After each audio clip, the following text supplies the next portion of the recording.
Hello Gemini, welcome to your spring 2025 reading. This is going to encompass April, May, and June.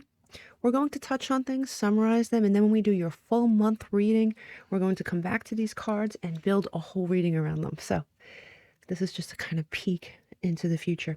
You start out with fog, so this may be a confusing time for you. You may not see the road ahead at times very clearly. With the fog card, things may be obscured. There may be a little confusion. Some things may be hidden. You also have the hedgehog card, and it says trust. But hedgehogs basically are a symbol of self-work, self-protection, determination, and definitely becoming grounded. So there is a grounding that is going to go on during this time. And you have new moon in Virgo, and it says a time to give rather than take.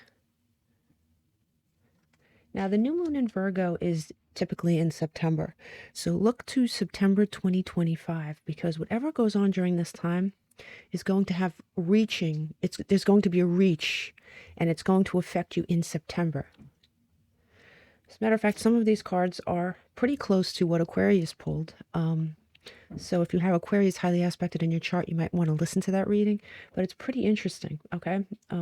I believe they had pulled a card like that as well. It wasn't exactly the same card, but it was this time in the spring was going to have consequences in September. You have Capricorn here, and this is number 10 in this deck. You may be dealing with a Capricorn. As a matter of fact, during this time, a Capricorn is going to come into your energy and affect this reading. This is your overarching energy for 3 months. So this could be someone in a high position of power. This could be someone in your life that you have a personal relationship with. It could be a relative. But there is something going on with Capricorn, someone with Capricorn highly aspected in their chart. So keep that kind of under your hat. Now, let me see. For April, you have chosen the universe, which in many decks is the world card, right? In this deck, the card is Saturn-based energy, and it's the highest point of fulfillment, completion. This archetype on the card is Shiva Nataraja.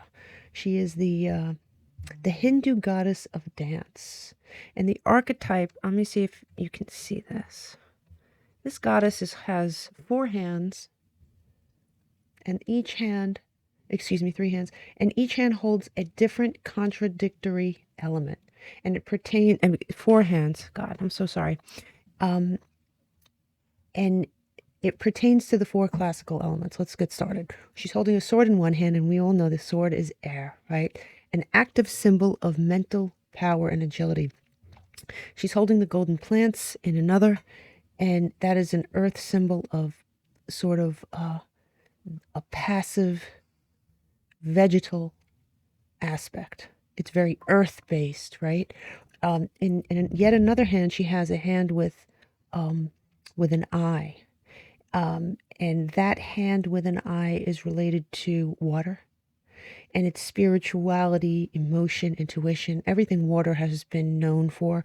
And then finally, in the last hand, she's holding a laurel crown. And that is a symbol of fire, a symbol of victory, a symbol of excellence in arts and science. It's a successful conclusion card, okay? So here in April, you have a successful conclusion of something, an exciting time. For sure. You have the 2 of Wands here in our classic deck, and this is Mars and Aries energy. Future planning. I mean, you can see he is looking towards the world, looking towards his globe, and planning, future planning, long-term goals, successful conclusions with this. But this comes with a certain level of stress. You have Mars and Gemini energy here. So yes, is this going to be a good period of time for you? A very fruitful period of time? Yes. Is it going to be stress-free? No, it isn't. It's stress, sleepless nights pertaining to this change, even though the change is positive. You, Gemini, have mixed feelings about it. And, you know, that's very Geminian, right? The advice here, and the last card is the advice card, is the Ace of Swords in reverse. And when we look at the Ace of Swords, It is air energy, perfect air energy. And the reversal ace is clouded thinking. Stop overthinking this. The advice is please stop overthinking this. You got the fog, you got the Nine of Swords. You're overthinking the situation. Go with the flow, okay? Easier said than done to a Gemini. You have union here, right? So this could pertain to a coming together of two people. But it also says integration, right? And integration is definitely when two separate things are brought together to form something entirely different. This could be a goal you have that's finally coming together, right? It could be a relationship that you've wanted that's finally coming together. You're overthinking this. So that's something you have to get a handle on. When we do your April reading, we're going to dissect this fully. But for right now, that's just something to keep in mind. Here in May, you have the King of Swords. I love this deck of cards. It is very, very different. And, you know, typically this is Sun and Aquarius, but in this deck is air and fire based. So this could very well be you. I mean, I have another deck of cards I use for the March readings that where the King of Swords was Gemini, pure Gemini energy. So I really love learning about the different decks and their meanings. But anyway, you have the King of Swords here, and he is a symbol of self-discipline, methodology, uses logic, intellect. He has great integrity. Now, he has, I don't know if you can see this. Can you zero in on his face? You see the scars. He proudly wears those scars. He has scars on his face, and they denote an experienced ruler who has learned from all the things that have happened to him. It strengthened his vision, ultimately, so he's not embarrassed of the scars. In his hands, he holds a sword, and in the other hand, he holds a skull. And the sword refers to obviously the intellectual aspects of his character, and the skull, in this deck anyway, is a symbol of human vanity and desire, of which he keeps a firm grip. He doesn't lose himself in those things. This is clarity and balance. And here you have, look at this. Let me see if I can. You have the Page of Swords here coming in sideways, and this is Mercury and Gemini energy. So with this newfound balance, you're going to receive some sort of a message that you're going to have to make a decision about here. And what your fear is that it's going to lead to some sort of loss of independence, right? A loss of something here. You're looking at it like it's a loss. I think you're overthinking it a little bit. I think you're overthinking it for sure in April. But by May, you're much more grounded. But this decision comes in and it sort of leaves you at a point where you're wondering if you're going to be experiencing some sort of loss. The advice here is to definitely get, receive, and accept help. Work on this with someone else. This could be a therapist. It could be a financial advisor. It could be anyone. It could be a very good friend who you know is very grounded, right? But the advice here is to reach out and get help. And even in your oracle card, it says receive and be open. And, you know, receive the help you need. Be open to it. Don't try to do this by yourself. If you feel foggy, if you feel a little unclear, if you feel a little unsure with this decision, there is nothing wrong with getting help from a really grounded source, because that's really important. The source here matters, Gemini. Now here in June, you have Prudence. And, you know, this is an interesting card, right? It has the same major arcana number as the Hanged Man. This is definitely water, Neptune energy. And, you know, this card stands between temperance and strength, yet it is apart entirely from the Hanged Man, which usually sits here alone in other decks. Now, this card is prudence, right? It cautions us. So caution is either required or being exercised here. Sorry about that, Gemini. I got a phone call and it was rather important. Otherwise, I definitely would not have answered it. So yes, there is a level of prudence being exercised here, or being advised here. And being that it is your main card, I can't help but think that you're exercising it. And, you know, also with this card, there's a duality. There's a duality depicted here, that masculine and feminine. Look at this picture. If that doesn't scream Gemini, right? It just does. This deck of cards is really more and more turning out to be my favorite. It's very challenging. I don't know if you watch the shuffle, but it is massive. It's a massive deck of cards. But anyway, the duality pictured here, and they're looking in different directions. They're male and female, just like you, right? Not that you're male and female, but you look at things from different points of view and you overthink. It definitely is Geminian in nature. Here you have the Eight of Swords in reverse. This is a great card to have in reverse. This is Jupiter and Gemini energy. You are no longer held back by either self-imposed or outside limitations. Perhaps that overthinking is at least minimized. Whatever it is, you're free. This is a card of freedom, especially, you know, coming in reverse like this. Amazing energy. And you have the Hierophant coming in right after it. And we know that the Hierophant is pure Taurus energy. But this is you consulting with someone, you know, taking the advice here that you had in in May, excuse me. You had this advice to seek help or to be open to receive help. This is a person who is knowledgeable, right? And this person propels you towards something through knowledge. You have taken that advice and you're consulting or you're learning something, and you are taking this very seriously. Now, here in the advice portion, you have the Four of Cups. And you know, the Four of Cups is Moon in Cancer. And this card is telling you to practice gratitude. This way you can receive even more power to whatever you're manifesting here, because you're definitely manifesting something. And embrace the new opportunities.